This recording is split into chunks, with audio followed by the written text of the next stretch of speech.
6.5 दशकांपूर्वी सातारा जिल्ह्यातील कोयना धरण प्रकल्पात बाधित झालेल्या सुमारे 80हून अधिक कुटुंबांचं पुनर्वसन भिवंडी तालुक्यातील करंजवडे गावात करण्यात आलंय. मात्र गावठाण मंजुरी आणि महसुली दर्जाअभावी ही कुटुंब सेवा सुविधांपासून वंचित आहे.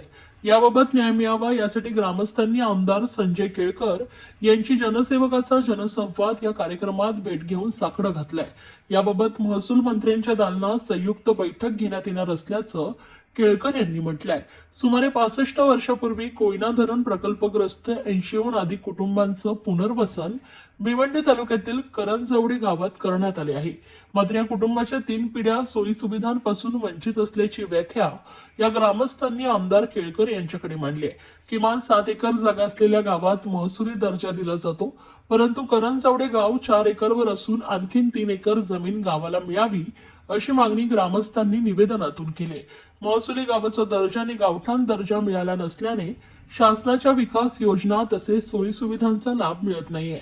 त्यामुळे गेल्या 65 वर्षात 3 पिढ्यांचं जीवनमान ढासळलंय. जिल्हा परिषदेची विकास कामे सुरू असून अन्य गावांना निधी मिळाला असला तरी करंजवडे गावाला निधी मिळाला नसल्याची बाब ग्रामस्थांनी केळकर यांच्या निदर्शनास आणली आहे.